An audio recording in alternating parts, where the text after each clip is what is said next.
Hello, everyone. I haven't made a video regarding a particular podcast in like ages. Have you heard the latest episode 95 called An Ode to Father? If you haven't, go to YouTube and go look at the podcast playlist. It'll be there. It's the last upload done. Or, of course, listen to it in Google Play, iTunes, anywhere that you listen to your podcast. It should be published there. I think it's also on Amazon. I think I checked and I was like, it's there. I was like, boom. I wanted to talk to you because it's been on my mind about an ode to father. And I know that there are a lot of people who have dad issues, and I understand. I'm one of those. I get it. But I wanted to touch base and kind of expand the conversation a little bit more because father is, I also included, if you heard that episode, godfathers. And we, it's two-pronged. It's as godchildren, we're still children, there is a certain type of responsibility that we have to our godparents, but I'm only going to talk about godfathers in the same vein of an ode to father. Then there is the responsibility of godfathers to us. And I wanted to let you know that the episode has been very heavy on my mind even after it's been published because it came from profound life and profound experiences. It just came from, wow, what a place. If you have your father alive, make sure you chat with him. If your father's no longer alive, find out about him and always give him light. So please do that. Now, for godfathers, I want you to keep an eye out for how they have been in your life. Do they call you? I've had the instance where I get calls and like, hey, how you doing? Had you in mind? And mind you, I'm like in a crap hole. And I'm like, how do you know? Sometimes they sense that something is up with you and we can be pretty ungrateful. So reach out to your godfathers in your life, actually godparents for this one. But since we're talking about fathers and we're going to continue in the same vein, reach out to them, show them love, show them respect, be honest with them.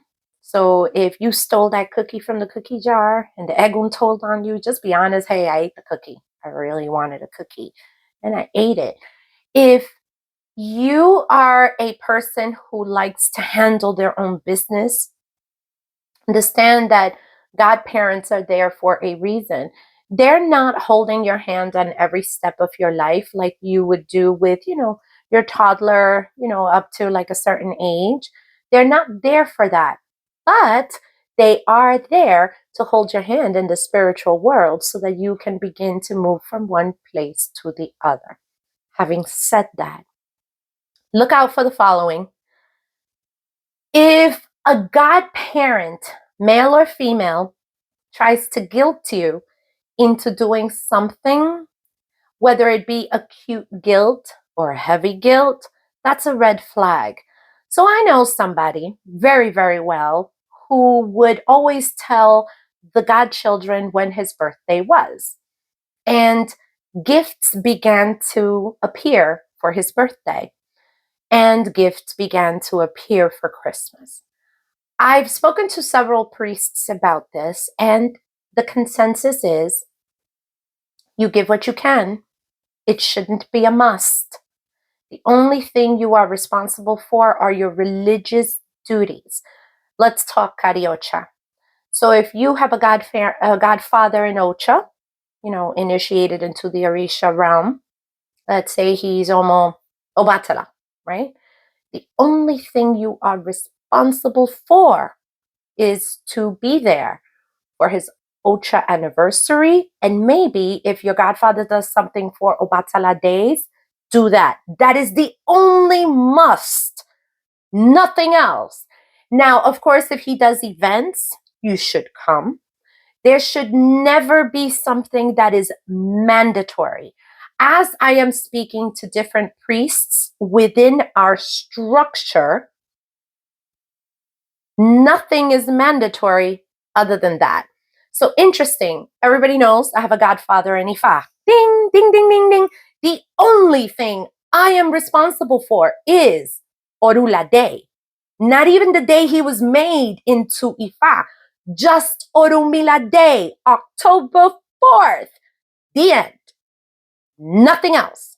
If I choose, because he's Omoyemaya, if I choose to send him something for his Ocha anniversary, my choice. If I choose to send him something for, I don't know, the initiation of come here.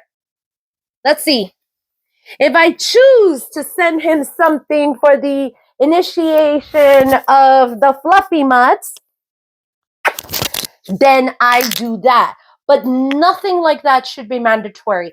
And I think that I want you all to think about, because what I have heard from different people is that a lot of people have been guilted in a way to give them things, additional things that are not mandatory in our traditions.